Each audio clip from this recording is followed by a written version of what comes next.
Hi friends, welcome to our channel Ravikumar educational channel. మన ఛానల్లో ఈరోజు భారత రాజ్యాంగం సంబంధించిన ఇంపార్టెంట్ బిట్స్ డిస్కస్ చేద్దాం. 1951 నుంచి ఎన్ని ఆర్టికల్స్ని యాడ్ చేశారు అంటే 20 ఆర్టికల్స్ని యాడ్ చేయడం జరిగింది.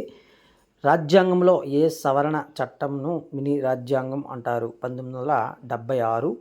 ఏ ఆర్టికల్ ద్వారా కేశవానంద భారతి కేసులో పార్లమెంటు రాజ్యాంగ సవరణ అధికారాన్ని కలిగి ఉన్నప్పటికీ అది రాజ్యాంగంలో మౌలిక స్వరూపాన్ని మార్చరాదు అని ప్రకటించింది? ఆన్సర్ వచ్చేటప్పటికి 368. ఏ బిట్ అయినా మీకు తప్పుగా ఆన్సర్ తప్పు అనిపిస్తే కామెంట్ సెక్షన్లో కామెంట్ చేయండి, మనం రెక్టిఫై చేద్దాం. మేము అందరం కలిపి నేర్చుకోవడానికి ప్రయత్నం చేద్దాం. ఫ్రెండ్స్, మన వీడియో నచ్చితే లైక్ చేయండి, షేర్ చేయండి, సబ్స్క్రైబ్ చేయడం మర్చిపోవద్దు. మీ friends and family members share చేయమని హృదయపూర్వకంగా విజ్ఞప్తి చేస్తూ ఉన్నాం. అదేవిధంగా నెక్స్ట్ స్లైడ్లోకి వచ్చేటప్పటికి ప్రాథమిక హక్కులను కాపాడుటకు ఎన్ని రిట్స్ జారీ చేయొచ్చు అంటే హెబియస్ కార్పస్ రిట్టు, అదేవిధంగా మనం చూస్తే సెర్షియరీ, కోవరెంట్ అండ్ మాండమస్. తప్పుగా పడింది. మాండమస్ అనేటువంటి 4 రిట్లు జారీ చేయొచ్చు ప్రాథమిక హక్కులు కాపాడటానికి. రాజ్యాంగంలో ఏ ఆర్టికల్స్ని రద్దు చేయలేమంటే ఆర్టికల్ 20ని 21ని మనం రద్దు చేయలేము.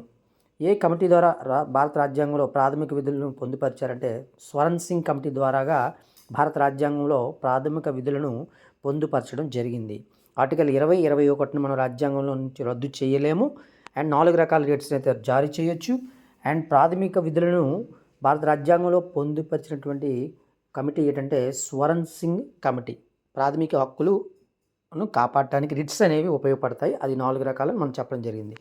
అదేవిధంగా ఏ రాజ్యాంగ సవరణ ద్వారా ఓటు హక్కును 21 సంవత్సరాలు ఉన్నటువంటి ఓటు హక్కును 18 సంవత్సరాలు తగ్గించారంటే 61వ రాజ్యాంగ సవరణ 1988లో జరిగింది. దాని ప్రకారంగా 21 సంవత్సరాల నుంచి 18 సంవత్సరాలకి తగ్గించడం జరిగింది. మోస్ట్ ఇంపార్టెంట్ బిట్ అండి. మత ప్రాతిపదిక ప్రాతినిధ్యాన్ని కలిగించిన చట్టాలు 1909 చట్టము, 1919 చట్టము, 1935 చట్టం కూడా మత ప్రాతిపదిక ప్రాతినిధ్యాన్ని పెంచాయి. అదేవిధంగా ఏ రాజ్యాంగ సవరణ ద్వారా సహకార సంఘాలకు రాజ్యాంగ హోదాని కల్పించారు? 97వ రాజ్యాంగ సవరణ ద్వారాగా సహకార సంఘాలకు రాజ్యాంగ హోదాని అయితే కల్పించడం జరిగింది. 61వ రాజ్యాంగ సవరణ 1988లో జరిగింది. అది 21 సంవత్సరాలు ఉన్నటువంటి ఓటు హక్కును 18 సంవత్సరాలు తగ్గించడం జరిగింది. 97 రాజ్యాంగ సవరణ ద్వారా సహకార సంఘాలకు రాజ్యాంగ హోదాని కల్పించడం జరిగింది. రాజ్యాంగం ఉద్దేశించి మనకు కావాల్సింది వీణ కావాలి, లేదా సితార కావాలి, సంగీతం కావాలి, కానీ ఇంగ్లీష్ బ్యాండ్ అయితే మనకొద్దు, అదే లభించిందని అన్నది ఎవరంటే కె హనుమంతయ్య గారు. ఏనుగును రాజ్యాంగ పరిషత్ చిహ్నంగా ఎంపిక చేసింది హెచ్వి కామత్. రాజ్యాంగ పరిషత్ యొక్క చిహ్నం ఏంటంటే ఏనుగు. ఆ ఏనుగు అనేటువంటి చిహ్నమును ఏర్పాటు చేసింది, అలా అది ఎంపిక చేయాలని చెప్పింది హెచ్వి కామత్.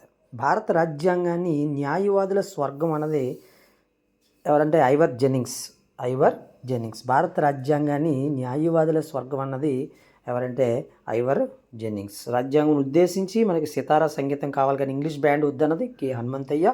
ఏనుగును రాజ్యాంగ పరిషత్ చిహ్నంగా ఎంపిక చేసింది హెచ్వి కామత్. అంటే ఆయన ప్రపోజ్ చేయడం జరిగింది హెచ్వి కామత్ గారు భారత రాజ్యాంగ చిహ్నం ఏనుగుగా. తర్వాత చూడండి, ఇక్కడ రాజ్యాంగ ముసాయిదా దేశాన్ని వ్యాజ్య సమాజంగా మార్చింది అన్నది హెచ్కే మహేశ్వరి.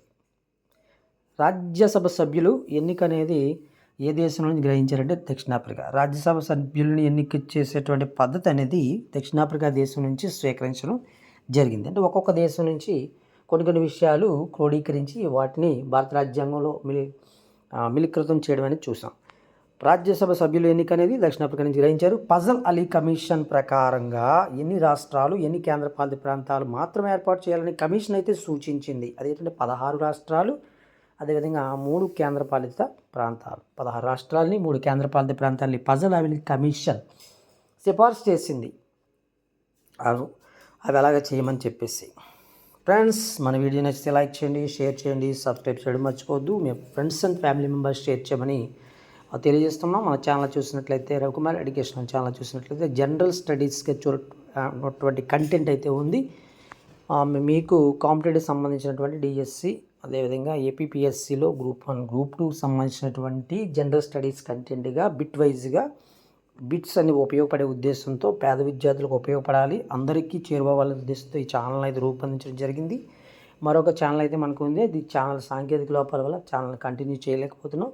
మరి ఈ ఛానల్ని మీరు ఆదరించాలని, ఇంకా మీ యొక్క సపోర్ట్ని బట్టి, మీ ఎంకరేజ్మెంట్ని బట్టి ఎంత బాగా ఎంకరేజ్ చేస్తారో దాన్ని బట్టి మన ఛానల్ అయితే ముందుకు వెళ్తూ ఉంది. ఇందులో ఎటువంటి యాప్కా దృక్పథం అయితే లేదు, దయచేసి గమనించాలి.